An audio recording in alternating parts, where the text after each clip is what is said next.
Imagina una realidad donde el ser humano ha involucionado y confunde la tecnología con magia. Imagina un tiempo en el que los mortales viven y mueren por y para la guerra, en el que un despiadado imperio corrupto, gótico y decadente extiende sus tentáculos hasta anexionar a todos sus semejantes. Nos encontramos en un distante futuro. El emperador ha permanecido inmóvil en su trono durante una infinidad de siglos. Es el señor de la humanidad por deseo de los dioses y el dueño de 1.000.000 de almas por el poder de sus inagotables e infatigables ejércitos. Es un cuerpo podrido que se estremece de un modo apenas perceptible por el poder invisible de los artefactos del milenio trágico. Es el señor carroñero del imperio, por el que se sacrifican 1.000 almas al día para que nunca acabe de morir realmente. En su estado de muerte imperecedera, el emperador continúa su vigilancia eterna. Los guerreros de sus innumerables legiones visten armaduras completas y cubren siempre sus rostros con yelmos bestiales. Ser hombre en una época semejante es ser simplemente uno más entre billones de personas. Es vivir en la época más cruel y sangrienta inimaginable. Este es un relato de esos tiempos. Olvida el poder de la tecnología y de la ciencia, pues mucho conocimiento se ha perdido y no podrá ser aprendido de nuevo. Olvida las promesas de progreso y comprensión, ya que en el despiadado universo del futuro solo hay guerra. No hay paz entre las estrellas, tan solo una eternidad de matanzas y carnicerías, y las carcajadas de los dioses ruinosos sedientos de sangre. Pues bien, si piensas que estaba hablando del universo de Warhammer 40.000, siento decepcionarte. Te estaba describiendo la ambientación del Bastón Rúnico, una saga de fantasía con toques de ciencia ficción del escritor inglés Michael Moorcock, y que además empezó a publicarse en 1979, casi 10 años antes de la primera edición del juego de mesa de Warhammer 40.000. Hola lectores valientes, soy M. Scabias, autor de La Guardiana del Santo Reino, una novela de fantasía con elementos de thriller en la que nunca pasa nada malo, todo el mundo es muy feliz y triunfan el amor y la amistad. Hoy vamos a hablar de cómo Games Workshop, joder, con los nombrecitos, ya empezamos. La empresa detrás de Warhammer Fantasy y Warhammer 40.000 se inspiró en la obra de Michael Moorcock. Y cuando digo que se inspiraron, en realidad quiero decir que le robaron vilmente con alevosía y premeditación. Y si no quieres que te roben tu idea, recuerda que da suerte suscribirte a este canal, darme un me gusta y activar la campanita para que no te pierdas ninguno de mis vídeos. Muchísimas gracias. Bueno, por el bien de la longitud de este vídeo, no voy a contaros la biografía de Michael Moorcock y además quiero hacer otro vídeo específico sobre el tema, pero creo que sí es necesario que os dé algunas pinceladas para poneros en contexto. Moorcock es uno de los padres de la fantasía oscura, tal y como la conocemos hoy día, y que asentó las bases del género en los años 60 y 70. Quizá os suene el personaje de Elric de Melniboné, el emperador albino. Pues bien, Moorcock fue su creador. En cuanto a Games Workshop, sí quiero ahondar un poco en la historia de esta compañía, para el que solo sepa algo de Warhammer gracias a sus adaptaciones a videojuegos. Games Workshop fue fundada en Nottingham, Inglaterra, en 1975 por Ian Livingstone y Steve Jackson, escritores que venían del mundillo de los librojuegos. Los más viejunos del canal, como yo, los recordaréis, pero para que me sigáis los más jóvenes, eran libros de escoge tu propia aventura y que en cierto sentido fueron precursores de algunos tipos de videojuegos modernos, como las visual novel o las aventuras gráficas. Originalmente, Games Workshop era una empresa que vendía tableros de backgammon, ajedrez o Go de madera, pero muy pronto empezaron a distribuir en Reino Unido y Europa el famoso juego de rol estadounidense Dungeons and Dragons, que seguro que os suena. Le siguieron otros como La Llamada de Cthulhu o Cthulhu o como leche se diga, gracias Lovecraft o RuneQuest. Sin embargo, todo comenzó a cambiar cuando financiaron la creación de la empresa Citadel en 1979 y que años después sería absorbida por la propia Games Workshop. Citadel se centraba en fabricar miniaturas para los juegos de rol y primitivos wargames o juegos de guerra que distribuía Games Workshop, como por ejemplo Warhammer Fantasy Battles o simplemente Warhammer, creado en 1983 por Brian Ansell, Richard Halliwell y Rick Priestley. Joder con los nombrecitos. Al final va a ser un meme del canal que soy incapaz de pronunciar. En fin, el caso es que la empresa empezó a crecer y crecer durante los años 80, mientras poco a poco dejaban de distribuir juegos de terceros. A la vez que obviaban los juegos de rol y ponían todo su empeño en publicitar sus propios wargames, sus juegos de guerra, como el ya mencionado Warhammer Fantasy o su versión futurista, Warhammer 40.000. A pesar de ser un spin-off creado principalmente por Rick Priestley y Andy Chambers en 1987, unos 5 años después que Fantasy, 40.000 o 40K, como lo llaman los aficionados, acabó convirtiéndose en el buque insignia de Games Workshop y en el juego o la ambientación en la que la gran mayoría del público piensa cuando le hablan de Warhammer, es decir, un marín espacial apuntándote con un volte.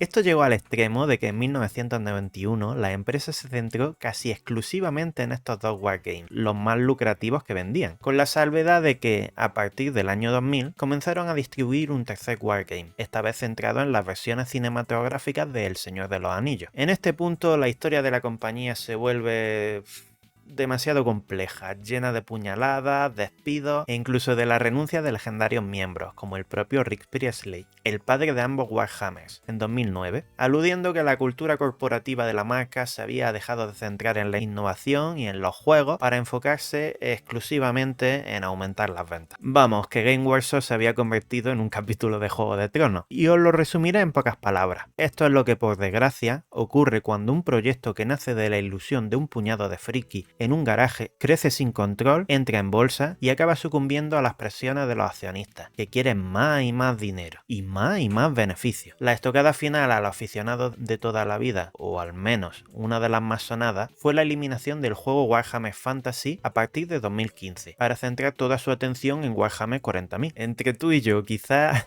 tuvo algo que ver que los marines espaciales de 40K vendían más que todos los ejércitos de Fantasy juntos. Ya sabéis, la pela es la vela, pero esa es otra historia. Bien, ya que os he soltado todo este rollo, aunque creo que era necesario para poner en contexto el tema del vídeo, nos vamos a centrar en la narrativa, la ambientación y las influencias de las que bebieron los creadores de Warhammer y Warhammer 40.000, ya que el tema del gameplay y demás no viene al caso en un canal de literatura. Así pues, demos paso a 6 casos en los que Game Workshop le robó la idea a Michael Moorcock. Después de todo, el propio Moorcock dijo de ellos, literalmente, creo que son simples ladrones.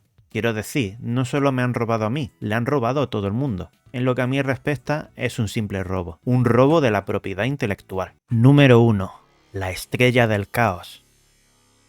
Empecemos por uno de los más obvios, flagrante e incluso ofensivo. La estrella del caos es un símbolo de 8 flechas que apuntan en direcciones opuestas y se opone al símbolo del orden, una línea recta. Moorcock lo concibió casi al principio de su carrera literaria, en concreto para las historias de Elric de Melniboné. Estos relatos y en general todo el vasto multiverso del escritor inglés giran en torno a la lucha de poder entre el caos y el orden, no entre el mal y el bien, al contrario que en la literatura de fantasía con inspiración tolkieniana. Los diseñadores de Games Workshop, como buenos lectores de fantasía que eran, adoraban la obra de Moorcock e incorporaron la estrella del caos al trasfondo de Warhammer, aunque de forma bastante torpe e ineficiente. Todo hay que decirlo, ya que solo se quedaron con el símbolo del caos, que era el más edgy, metalero y molón, y dejaron de lado el del orden. Digo que fue un movimiento torpe porque un símbolo carece por completo de sentido sin el otro. Pero en fin, no quiero ser excesivamente duro con los escritores y diseñadores originales de Warhammer, porque hasta donde he podido leer e investigar, la inclusión de la estrella del caos en las primeras ediciones del juego de mesa se sentía más como un guiño, un homenaje, un cariñoso fanfic, inspirado en la obra de un autor al que admiraban. El problema surgió cuando al cabo de unos años los accionistas e inversores de Games Workshop decidieron patentar la estrella del caos y hacerla de su propiedad. A ver, poneos en situación. Si alguien escribiera un fanfic inspirado en una de mis novelas, seguramente me sentiría halagado. Si lo escribiera y sacara además un beneficio económico, me podría sentir halagado o no, dependiendo del enfoque que le diera esta persona y la actitud que tuviera conmigo y con mi obra. Pero si no solo escribiera este fanfic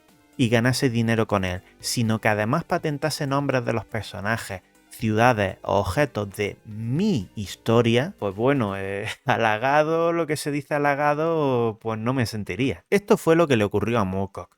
Él mismo dijo al respecto: lo dibujé en la mesa de mi cocina mientras pensaba en símbolos adecuados para la ley, una sola flecha y el caos. 8 flechas que representan todas las opciones posibles. Games Workshop no podría existir sin las cosas que han plagiado de mí y de Tolkien. Si hubieran hecho más con este material, no me importaría, pero también lo han simplificado. A veces me canso de esta basura, otras veces la gente me recuerda que la imitación es la forma más sincera de adulación. Una forma más sincera de adulación que esa, por supuesto, es cuando te preguntan primero. Como he dicho a menudo, pueden decir que es adulación, pero esa es la adulación del tipo que encuentra en tu apartamento cuando llega a casa por la noche, escapándose con tu nuevo televisor en las manos y diciéndote: ¡qué buen gusto en televisores, tío! Número 2.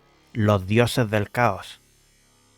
Sigamos con un tema relacionado con este. Game Workshop no solo robó el símbolo del caos, sino que robó el concepto mismo del caos tal y como lo concibió Michael Moorcock. Brian Answell confesó en el libro de Warhammer Realms of Chaos, Los Reinos del Caos, de 1980, literalmente, Michael Moorcock fue una gran influencia e inspiración. Incluso tomamos ocasionalmente su símbolo del caos. Ya, claro.